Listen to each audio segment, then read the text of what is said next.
kana haditsan. Sorry, materi. Wadal ala dzalik, maaf. Adapun dalil tentang hal itu, wa kaifiyat iqamati dalil ala wujubil qidam. Cara membangun argumen untuk membuktikan niscayanya sifat qidam bagi Allah Subhanahu wa taala, antakul, hendaknya engkau berkata, ini perumusan argumennya. Laulam yakun qadiman lakana haditsan. Kalau Allah Subhanahu wa taala itu tidak qadim, maka pastilah dia hadim. Qadim itu apa artinya? Nah, ini ada terjemahan yang saya beberapa kali menjumpai dan terjemahan ini keliru. Qadim itu bukan eternal. Eternal itu artinya abadi. Qadim itu bukan abadi. Qadim itu artinya apa? Tidak bermula. Ingat itu baik-baik ya. Suka ada saya nemuin beberapa terjemahan, Allah itu zat yang qadim. Diterjemahkan ya zat yang eternal. Eternal itu artinya abadi. Coba aja cari di kamu. Eternal itu abadi. Yang tepat eternal itu terjemahan dari sifat apa? Bako. Kalau qadim apa artinya? Tidak bermula. Paham ya? Kenapa Tuhan itu tidak bermula? Laulam ya. Kalau saja Tuhan itu bukan sesuatu yang qadim, bukan sesuatu yang tidak bermula, gitu ya. Berarti dia sesuatu yang hadis. Kenapa begitu? Kenapa begitu? Sekarang kita lihat. Belajar mantik kan, hukum ada mutanakut. Kalau ada mutanakut, tahu kan? Bahwa manakala dua hal yang bertentangan tidak mungkin saling terhimpun, tidak mungkin saling terangkat. Oke. Makna dari qadim itu apa artinya? Tadi saya katakan apa? Tidak bermula. Makna dari hadis apa? Bermula. Al-hada yatanaqud, yatanaqud. Ayo. Kontradiktif atau enggak ini? Kontradiktif. Kalau sekarang misalnya A bermula, B tidak bermula. Kontradiktif atau enggak? Kontradiktif. Kalau sekarang saya bilang, meja ini bagus, meja ini tidak bagus. Kontradiktif atau enggak? Menurut akal sehat kita, mungkin enggak saya mengatakan meja ini bagus, juga dia tidak bagus? Tidak mungkin. Kecuali kalau yang saya maksud sebagiannya. Meja ini sebagiannya bagus, sebagiannya tidak bagus. Itu masuk akal. Tapi kalau saya mengatakan meja ini bagus, juga tidak bagus secara keseluruhan. Dan objeknya sama. Ada mustahil. Paham nggak? Paham nggak? Kursi itu diam, kursi itu tidak diam. Ada kemungkinan ketiga atau enggak? Enggak ada kemungkinan ketiga. Kalau dia diam, berarti yang menyatakan tidak diam itu pasti salah. Kalau dia tidak diam, berarti yang menyebut dia diam itu pasti salah. Berdiri dengan tidak berdiri. Berdiri dengan tidak berdiri. Kontradiktif atau enggak Nazil? Nah, bukti kalau dia kontradiktif apa? Akal kita tidak memungkinkan adanya kemungkinan ketiga. Itu tolak ukurnya ya. Tapi kalau saya bilang berdiri dengan duduk. Berdiri dengan duduk. Nabil itu berdiri. Nabil itu duduk. Itu kontradiktif atau enggak? Nah, Tad dulu. Itu enggak kontradiktif, tapi itu berlawanan. Jadi dalam mantik itu ada yang namanya naqidoin, ada namanya diddain aywa. Kalau naqidoin hukumnya apa? La yajtami'an wala yartafi'an. Kayak tadi itu. Duduk dengan tidak duduk. Dan itu harus ada positif negatif ya. Positif negatif. Duduk dengan tidak duduk. La yajtami'an wala yartafi'an. Maksudnya apa? Tidak mungkin dia itu dikatakan benar semuanya. Tidak mungkin terangkat dua-duanya. Tapi kalau saya bilang Nabil itu berdiri, Nabil itu duduk. Ada di dain hukumnya gimana? La yajtami'an wa qad yartafi'an. Ahsan. Wa qad yartafi'an. Artinya apa? Bisa saja dia tidak berdiri dan tidak duduk. Paham nggak? Bisa aja dong ngapain? Selonjoran. Bukan selonjoran, tengkurap, telentang. Iya nggak? Tapi bisa nggak? Nabil itu berdiri dan dia juga duduk. Bisa atau nggak? Tidak bisa. Karena itu berlawanan. Sekarang kita kembali kepada qadim dan hadis. A, kita anggap sekarang subjeknya A ya, tanpa menyebut zat yang maha kuasa Allah Subhanahu wa taala. A itu qadim apa artinya? Tidak bermula. A itu hadis artinya apa? Sama dengan apa itu? A itu bermula. Jadi kontradiktif atau enggak itu? menurut akal sehat kita, mungkin nggak dua hal yang kontradiktif itu terhimpun dalam subjek yang sama? Tidak mungkin. Berarti kalau begitu, kalau seandainya Tuhan itu tidak dikatakan sebagai sesuatu yang kodim, pilihannya apa? Cuman ada satu. Berarti dia masuk akal nggak itu? Masuk akal. Kalau dia itu bukan tidak bermula. Kalau dia itu tidak kodim itu berarti tidak bermula kan? Kalau dia itu tidak kodim, berarti dia hadis. Karena pilihan cuma dua itu. Pilihan cuma dua itu. Akal kita memungkinkan ada kemungkinan ketiga atau enggak? Enggak ada. Masalahnya apa? Idla wasitata bainahuma. Lakin kaunu hadisan muhal. Ini masalahnya. Kalau Tuhan, tadi kita jelaskan dulu. Apa maksudnya la wasitata bainahuma? Maksudnya apa itu? Tidak ada perantara antara keduanya. Tidak ada perantara antara keduanya itu apa maksudnya? Tidak ada perantara antara kodim dan hadis. Antara bermula dengan tidak bermula. Itu ada kaidah dalam ilmu mantik itu. La wasitata bainan naqidoin. La wasitata bainan naqidoin. Tidak ada perantara itu maksudnya apa? Tidak ada kemungkinan ketiga.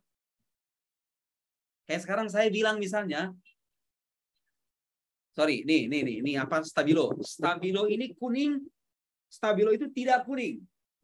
Ada perantaranya atau enggak? Perantara itu maksudnya kemungkinan ketiga. Ada atau enggak? Enggak ada. Tapi kalau saya bilang kuning dan merah, bisa aja. Ya kan? Kalau terkumpul nggak bisa. Tapi ada kemungkinan ketiga kan? Nah, tapi kalau kuning dan tidak kuning, nggak ada kemungkinan ketiga. Nah, kodim dan hadis, ada kemungkinan ketiga atau enggak? Tidak ada. Tidak ada. Kalau Tuhan itu diingkari kekodimannya, berarti dia wujud yang hadis. Tapi kalau dia dikatakan hadis, itu mustahil. Kenapa? Karena kalau dia tidak menjadi Tuhan lagi. Dia menjadi bagian dari alam semesta. Sederhana itu kan? Masuk akal. Masuk akal. Lakin kaunu hadisan muhal bi annahu law kana hadisan. Karena dia apabila dikatakan sebagai, kalau dia itu berwujud sesuatu yang hadis, ini alasan tadi kenapa kalau dikatakan Tuhan hadis itu mustahil. Ini alasannya. Karena kalau Tuhan itu hadis, lahtaja ila muhdis, maka dia akan membutuhkan kepada sesuatu yang mengadakan dirinya. Seperti hanya alam semesta ini. Kalau dia hadis, kenapa? Karena sesuatu yang hadis itu artinya apa? Sesuatu yang ada dari ketiadaan. Ingat itu. Jadi kalau Tuhan dikatakan sebagai sesuatu yang hadis, pastilah dia bergantung kepada yang mengadakan dirinya. Sementara kalau dia diadakan oleh yang lain, dia tidak lagi menjadi Tuhan, tapi menjadi ciptaan. Dan menurut akal sehat, sekali lagi, tidak mungkin ada sesuatu dikatakan sebagai Tuhan, tapi dia juga sebagai ciptaan. Sebagai kholik, tapi juga makhluk. Dia nahada ya ta'ar ma mabda an naqidoin. Belajar mantik itu ya, bisa mematangkan akidah kita sampai akhir hayat. Ada 1001 filsuf datang meragukan, Tuhan tuh kayaknya nggak ada permulaannya deh. Permulaan tahun sekian-sekian. Enggak, kita bisa jawab dengan jawaban yang masuk akal, kira-kira begitu. Ya, Tuhan ada permulaan. Kalau Tuhan ada permulaannya, siapa itu yang menciptakan dia? Kalau dia diciptakan, ya bukan Tuhan namanya itu. Itu jadi ciptaan, jadi makhluk. Kan? Sederhana itu. Dia bergantung kepada yang lain.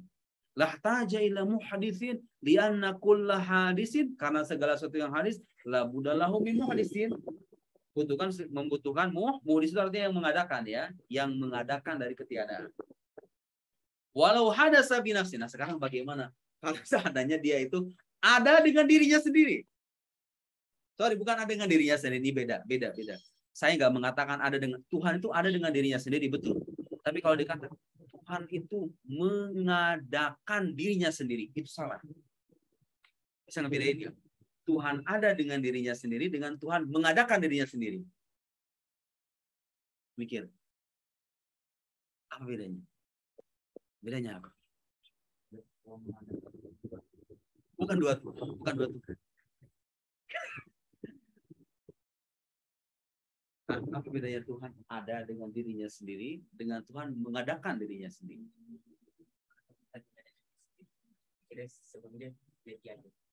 Apa? Ayo.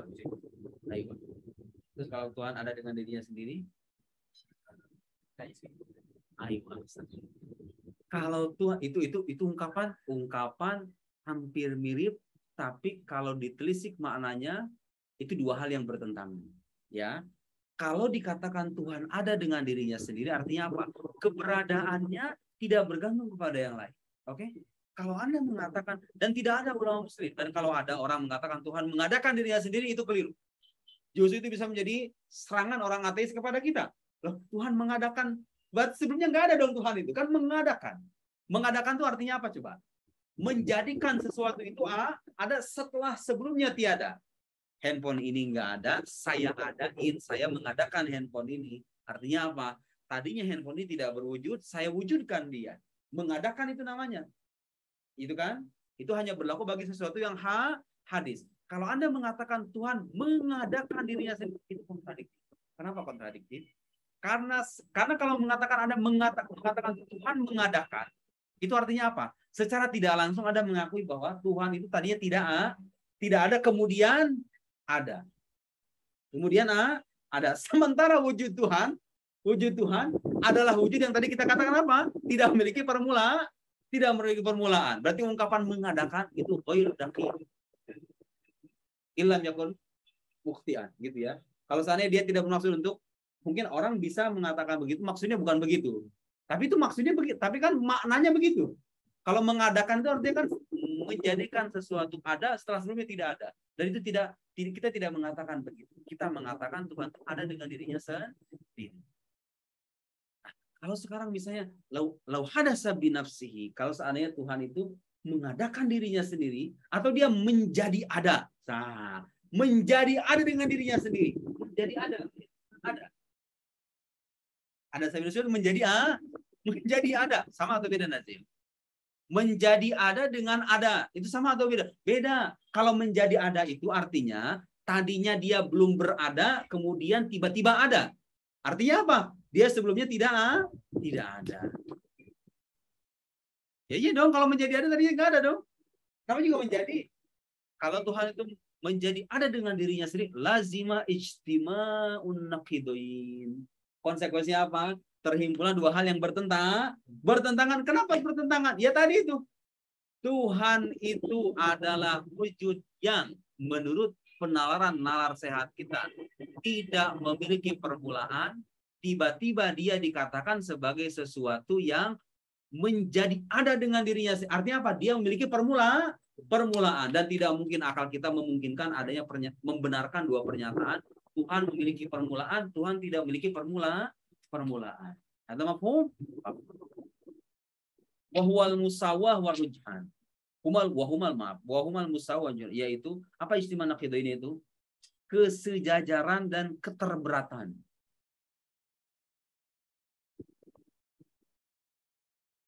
Maksudnya gimana? Saya harus pakai papan tulis.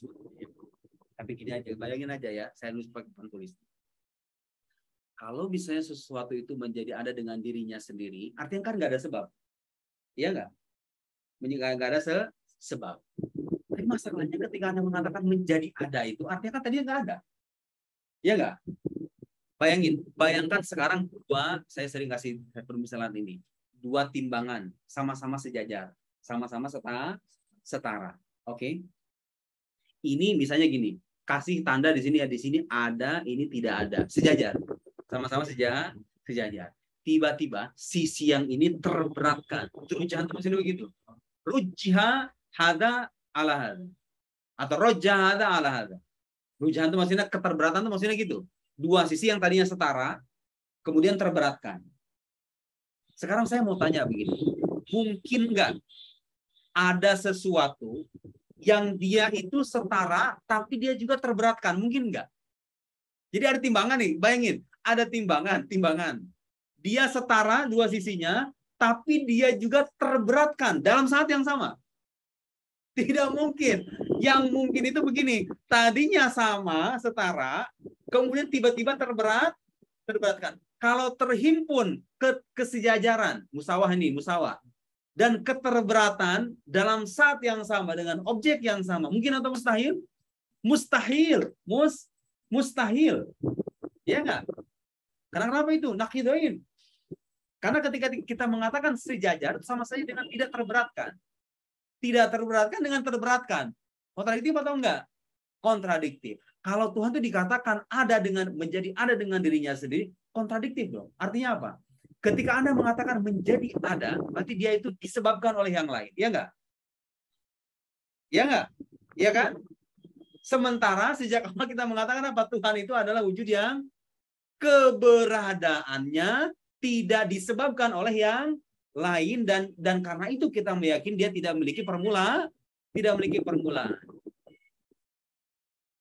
Jadi nggak mungkin Tuhan itu mengadakan dirinya sendiri. Kenapa? Karena ketika dia mengadakan, berarti dia menjadi sebab bagi dirinya sendiri.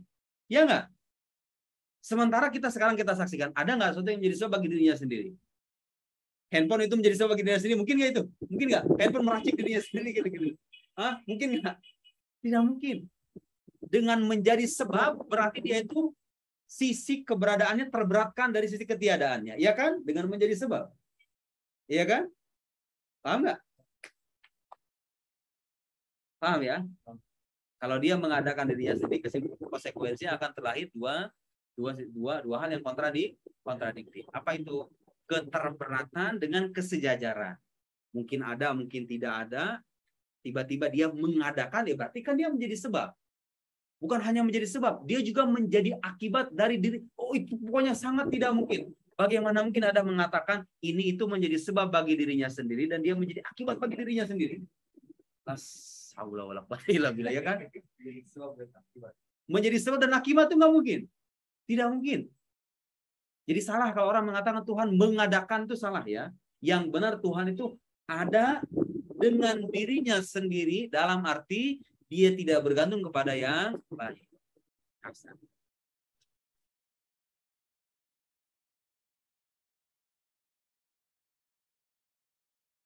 Jadi tidak mungkin.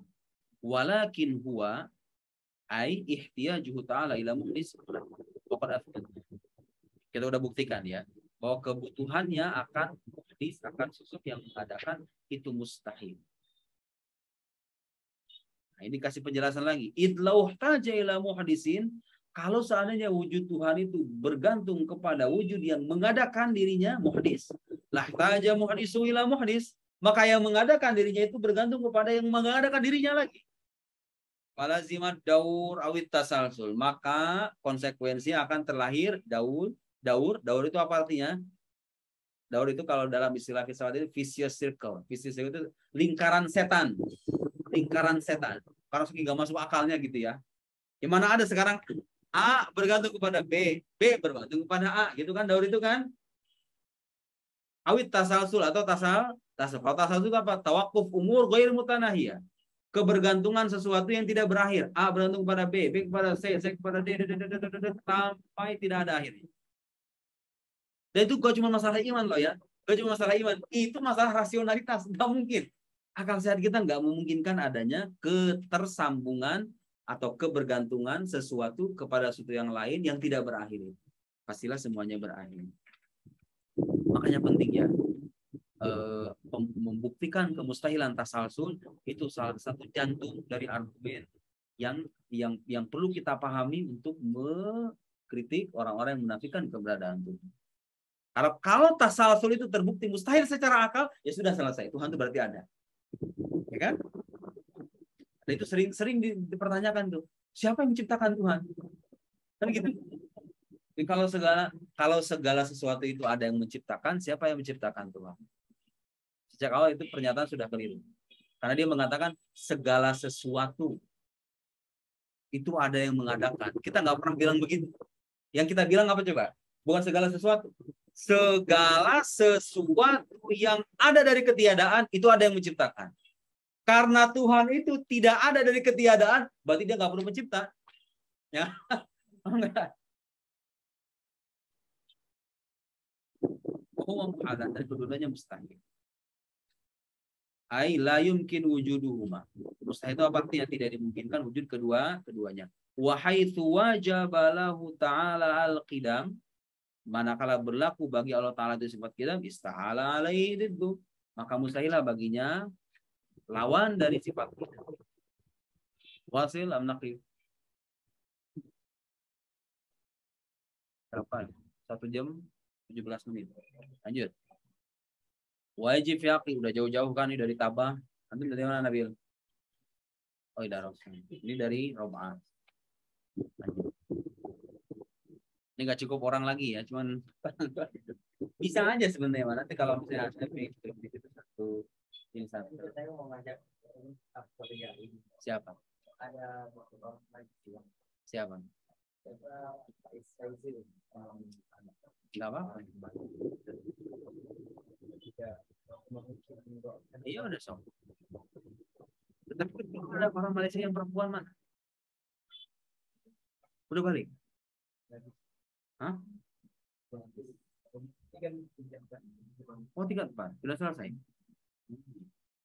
Oh ini kita tingkat berapa? 32. Masya Allah. Nah mana sih? Sama. Sekarang udah selesai kan tingkat 2 kan? Oh ngambil jurusan berarti? Oh ini syariah. Oh kamu ngambil jurusan apa lagi?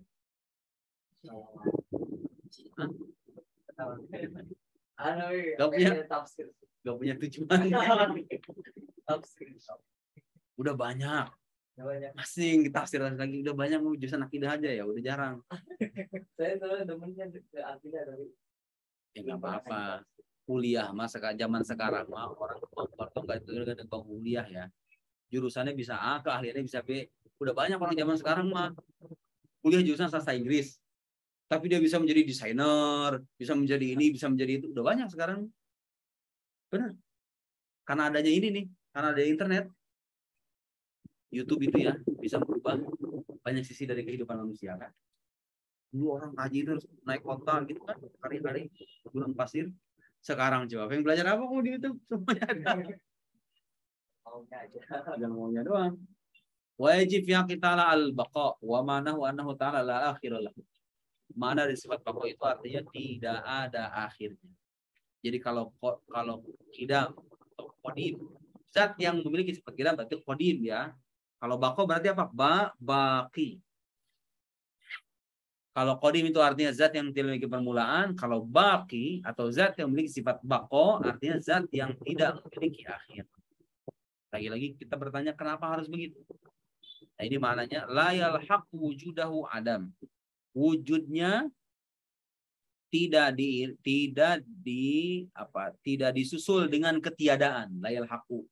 Lahiqa yalhaqu itu artinya menyusul. Tidak disusul oleh ketiadaan itu artinya apa? Tidak mengalami kemusnahan, tidak mengalami akhir. Jadi kalau qadim itu artinya tidak dilalui oleh ketiadaan, kalau ini tidak disusul oleh ketiadaan.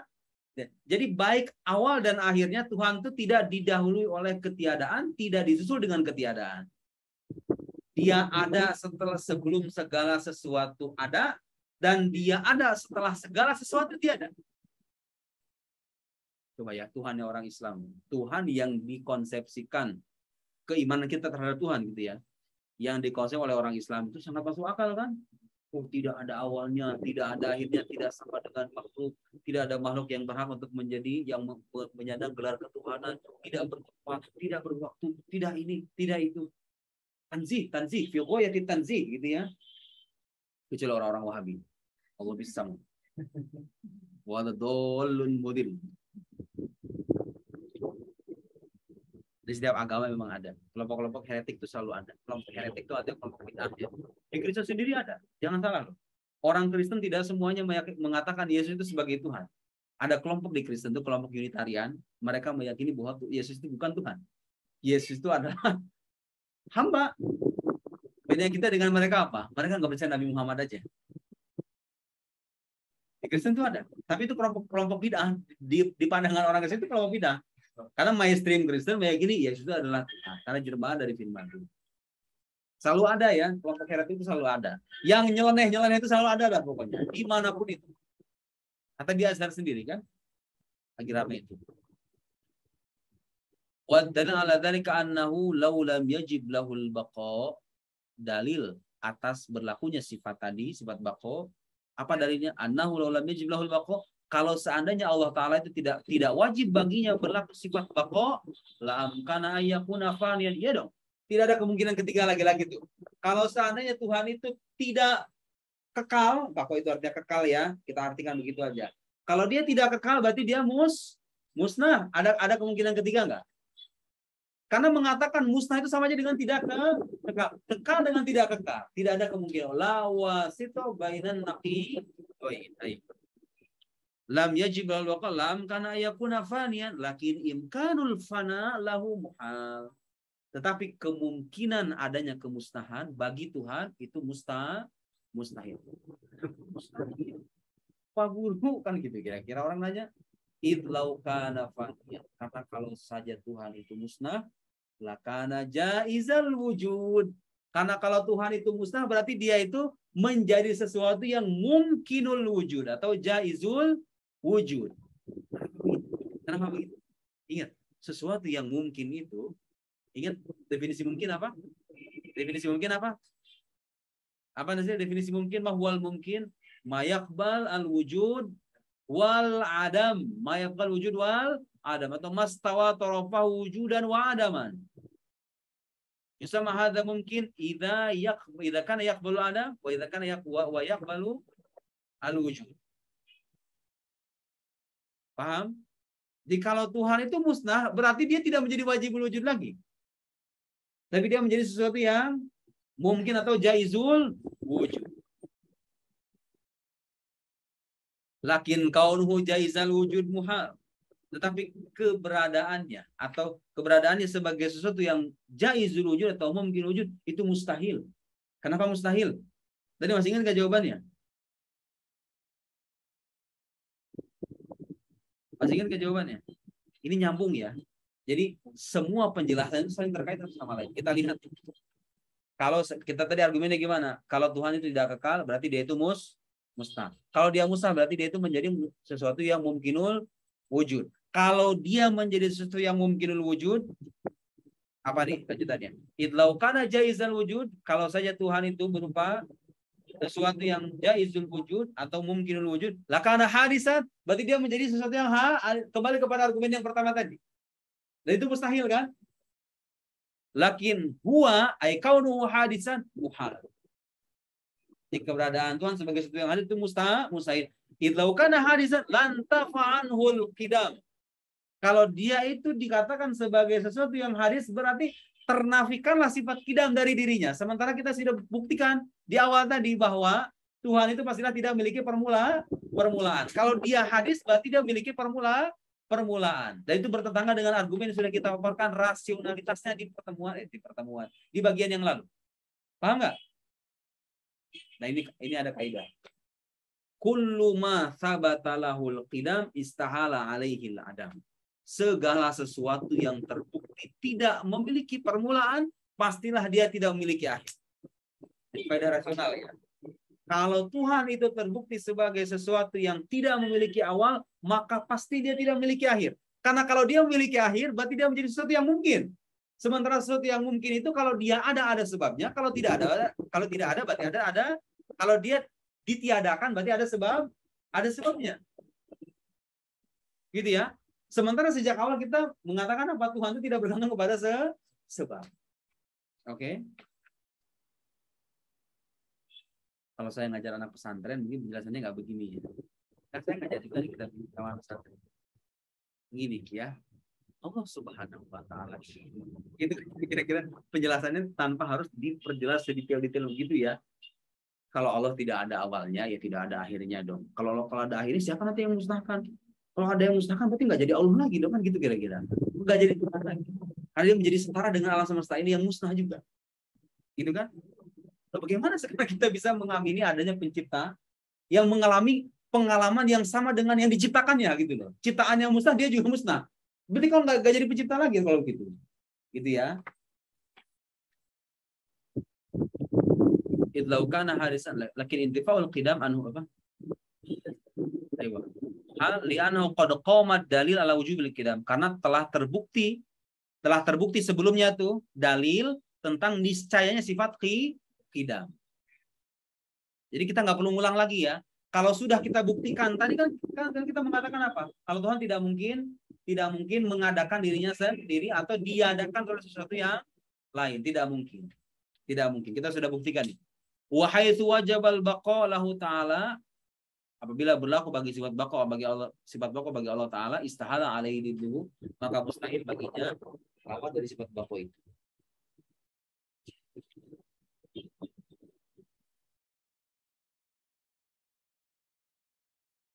Lanjut apa udahan? Jawab yang jujur. Lanjut apa udahan? Lanjut apa udahan? Udahan. Lanjut apa udahan? Hah? Lanjut apa udahan? Benar. Kamu ikutin suami suasananya. Udah capek, lu di rumah ini masak apa ini? Jemuran belum dia angkat kayaknya ini. Orang rumah tangga tuh pikiran begitu kamu rumah tangga. Apa kalau udah punya anak? Aduh, beli susu, ini susu masih ada nggak di rumah ini? Beras gimana beras?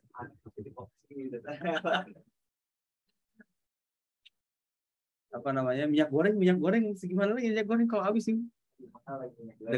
Dekat ke pasar nggak? Ditambah dekat ke pasar.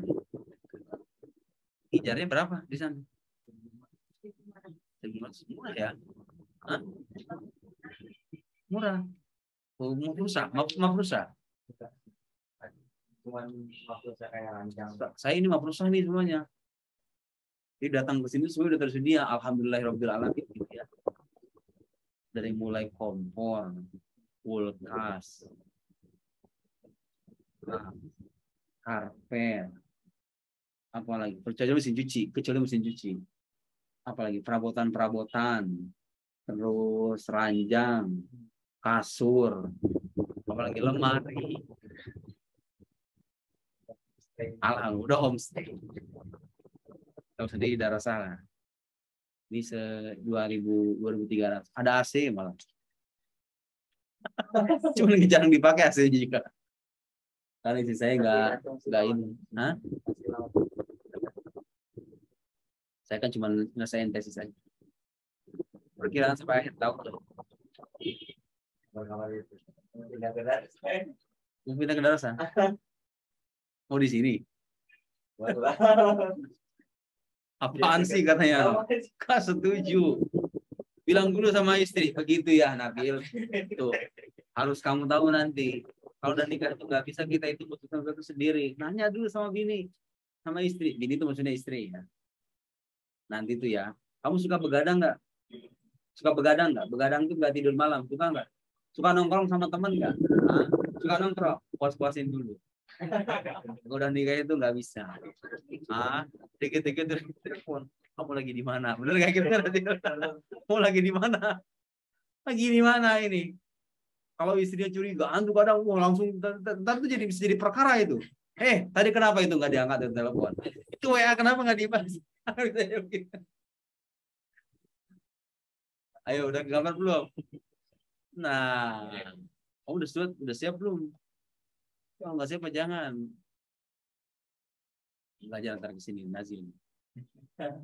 Wajib fi qital mukhalafatu lil hawadis. Wajib di sifat yang keberapa? Sifat yang keempat ya, wujud tidak baqa mukhalafah lil hawadis. Fal mukhalafah lil makhluqat, makna dari mukhalafah. Makhluqat tuh hawadis itu makhluqat juga ya. Mutaradifan. Makhluk itu ya hadis itu ya makhluk. Ibaratun an salbil jirmiyah. Makna dari mukhalafah lil hawadis atau makhluqat itu apa artinya?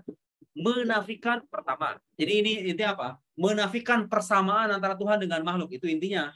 Nah, ini dirinci sedikit. Pertama, menafikan apa? Jirmiyah. Jirmiyah jismiyah. Kalau itu bukan jisim. Jisim itu maksudnya apa? Sesuatu yang memiliki panjang, tinggi dan lebar. Atau kalau dalam bahasa mutakalimun, ma yatakawan min jauharaini faqat.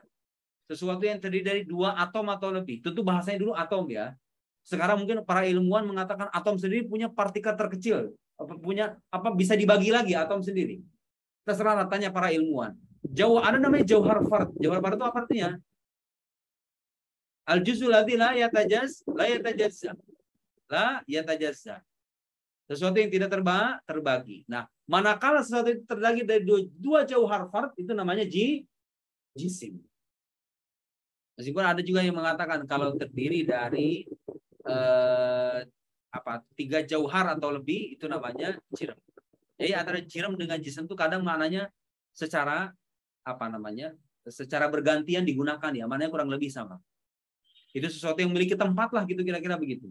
Sesuatu yang terdiri dari dua jauhar fard, dua partikel terkecil. Sesuatu yang memiliki tempat bisa. Mayashgol haizan minal farad. Sesuatu yang menempati ruang kosong. Ini nih, kayak gini nih. Tuh. Ini tadi kan nggak ada tuh. Ini namanya jism. Allah itu tidak menempati ruang. Karena kalau dia menempati ruang, apa konsekuensinya? Apa konsekuensinya? Kalau dia menempati ruang, sama dengan makhluk. Sama dengan makhluk. Itulah penting belajar ilmu makulah tuh gitu ya. Kan di ilmu makulah tuh membahas apa itu jauhar, apa itu jauhar farad, apa itu jism, apa itu makan. Allah itu tidak bertempat. Tempat itu apa?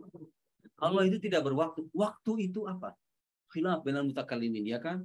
Antara waktu menurut falasifah yang menyebutkan waktu itu adalah miqdarul haroka atau adadul haroka gitu ya. Dan mutakallimun mengatakan apa? Mutakallimun mengatakan apa mazhabnya?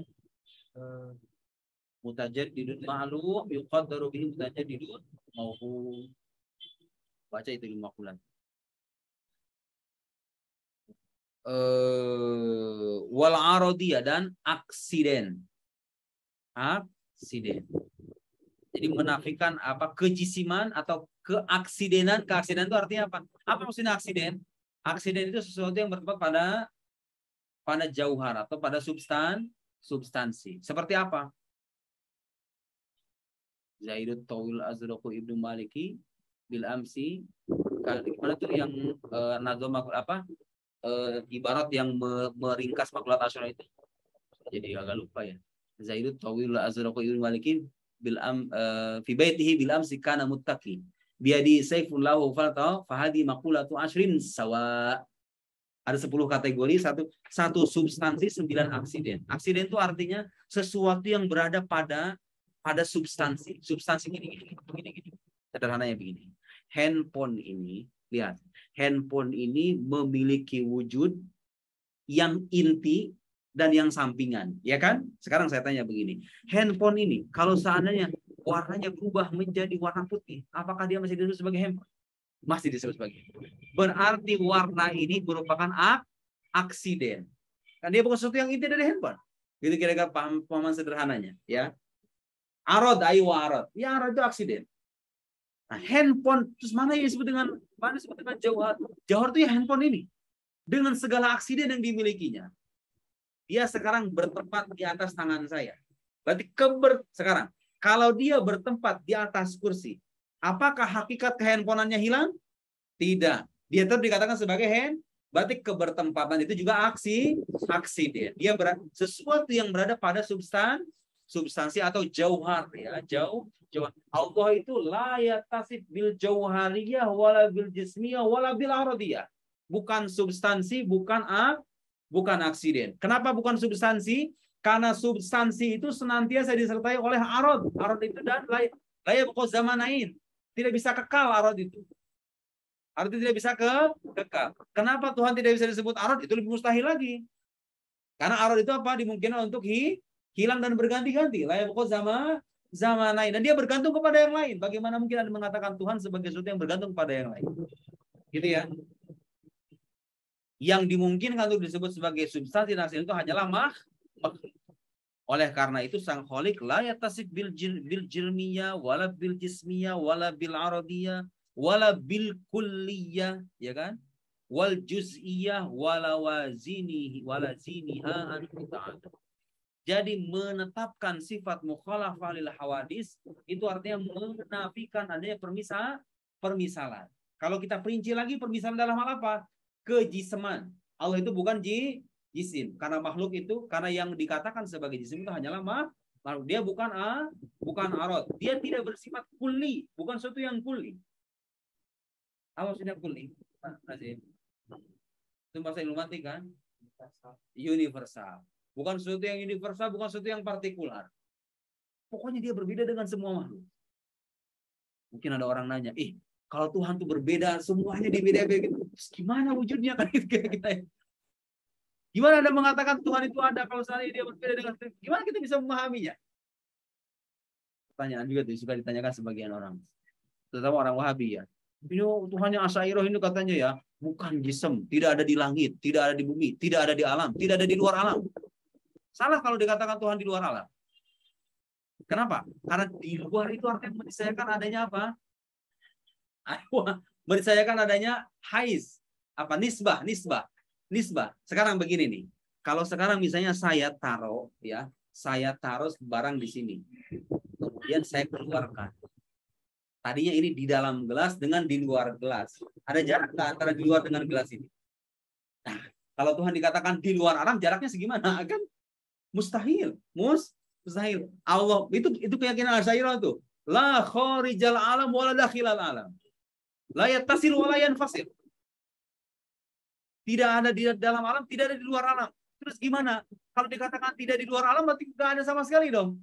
Bukan itu maksudnya. Dikatakan di luar, kalau dikatakan Anda mengatakan di luar, itu ada buku yang bagus ya untuk mengatakan, karena orang Wahabi itu mengatakan mengkritik pandangan tadi itu. Kalau dikatakan tidak dalam tidak di luar, berarti gimana dong? Itu ada buku bagus, biasa saya juga ada di internet. Husnul Muhajah, apa gitu setelahnya itu saya pernah baca itu. Husnul Muhajah titik saya lupa itu judulnya agak panjang sedikit. Awalnya itu Husnul Muhajah.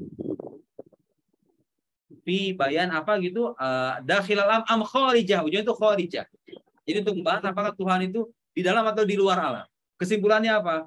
Allah Subhanahu wa taala itu karena dia tidak bertempat, tidak berjarak, tidak memiliki nisbah dengan alam gitu ya. Seperti hanya sekarang barang ditaruh di gelas, dikeluarin tuh ada jarak begini.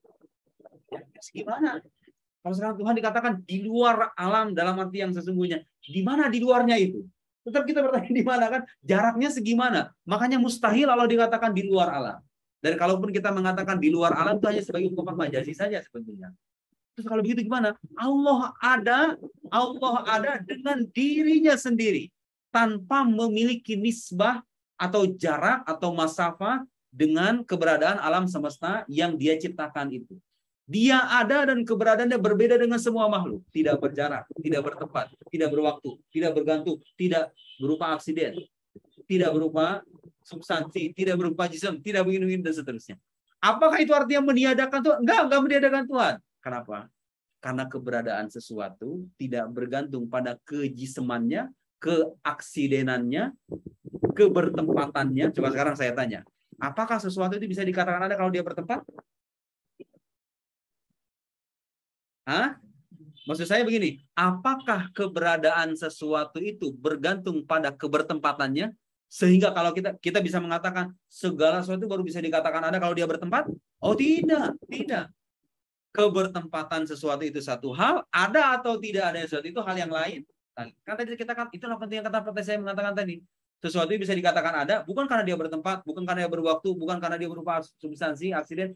Dia dikatakan ada kalau dia memiliki realisasi dan bisa memberikan dampak. Ya. Jadi nggak bergantung. Keberadaan Tuhan tidak bergantung pada kebertempatannya, keberwaktuannya, kejisemannya, waliyazubillah, dan kekekean yang lainnya. Dia tidak bergantung pada yang lain. Bas, kholas. Falazimul jirmiyah at-tahayyuz. Konsekuensi dari jirmiyah atau kejiseman itu adalah kebertempatan.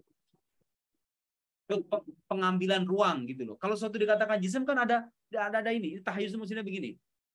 Menempati ruang.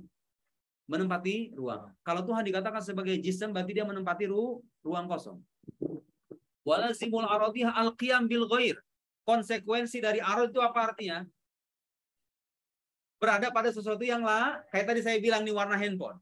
Berada pada handphone. Kalau Tuhan dikatakan sebagai aksiden berarti dia berada pada sesuatu yang lain. Dan itu mustahil. Walazimul kulliyah al-kibar. Al-kibar atau al-kibar. Kebesaran maksudnya ya. Konsekuensi dari kulliyah adalah kebesaran. Kebesaran dalam ukuran ya maksudnya. Kan Tuhan itu maha besar. Kan Tuhan maha besar. Iya maha besar. Tapi bukan besar dengan ukuran. Oke. Walazimul juz'iyah as-sighar.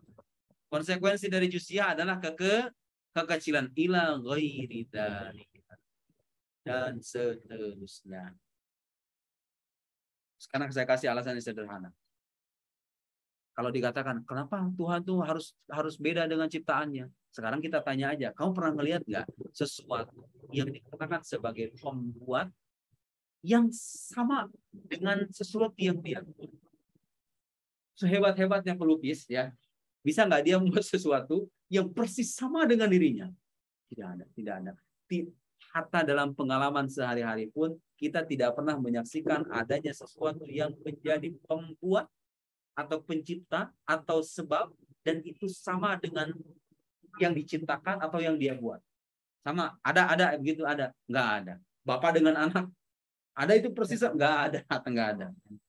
Dan emang nggak sulit, maksud saya nggak sulit untuk mengamini keyakinan bahwa Allah yang menciptakan alam semesta ini berbeda dari berbagai sisinya. Kan saya mengatakan sisi aja sebenarnya udah keliru. Kan Tuhan tidak punya sisi. Ya kan?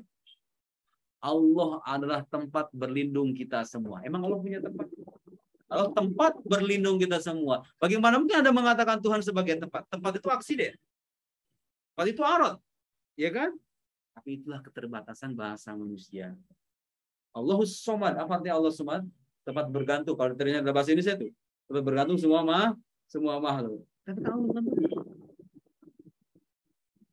sebelum Allah menciptakan alam semesta ini, dia ada dengan dirinya sendiri. Sebetulnya Anda mengatakan sebelum saya sudah keliru. Karena dengan mengatakan sebelum, itu artinya ada konsep kewaktuan di sana. Sementara Tuhan bukan sesuatu yang terikat dengan waktu. Salah sebetulnya. Nggak ada itu kata qobla dengan ba'da. Bagi Allah itu nggak ada qobla dengan ba'da. Qobla khalqil alam, Allah bukan. Kata qobla saya sebenarnya udah keliru. Itulah keterbatasan bahasa manusia. Masih mending kita bisa memahami kan? Dengan bahasa yang kita miliki. Makanya kalau diteliti sampai ini sebetulnya susah ya. Gambarkan tentang hal-hal. Jadi bahasa yang digunakan oleh para penakal itu, termasuk sifat-sifat yang Allah paparkan di dalam wahyunya, itu tidak menggambarkan Tuhan sebagaimana adanya hakikatnya. Itu harus kita tahu ya. Saya dulu pernah dibilang, saya Jawan pernah bilang, hatta para nabi sekalipun tidak diberikan pengetahuan tentang Allah sebagaimana adanya. Hakikatnya maksudnya. Tidak ada, tidak ada. Karena kalau hakikat Allah itu ditampakkan kepada makhluk, berarti kalau begitu hakikatnya menjadi terbatas dong. Paham nggak? Terbatas pada apa yang disampaikan itu. Ya kan? Sementara zat yang maha kuasa yang menjadi pencipta tidak mungkin mengalami keterbatasan seperti makhluknya. Terus apa yang kita sampaikan? Allah Rahman Rahimul Malikul Kudus. Itu hanyalah upaya Allah memperkenalkan dirinya kepada kita dalam supaya kita bisa memahaminya dalam batas kapasitas kita sebagai manusia. Supaya kita paham aja. Tapi apakah itu kita mengetahui? Apakah semua yang dipaparkan Quran itu menjelaskan hakikat Tuhan sebagaimana adanya? Tidak, tidak, tidak. Bahkan lebih banyak lagi yang kita nggak tahu kan tentang sifat-sifat Allah. Itu hanyalah jendela, bisa dibilang begitu. Jendela yang Allah buka, nih kamu kalau ingin mengenalku melalui ini. Tapi ini saja tidak menggambarkan hakikat sebagaimana adanya. Karena tidak ada yang mengetahui Allah kecuali Allah itu sendiri. Gitu ya. Wallahu a'lam bissawab. Subhanallah wa bihamdihi asyhadu an la ilaha illa anta astaghfiruka wa atubu ilaik. Wassalamualaikum warahmatullahi wabarakatuh. Ya Allah.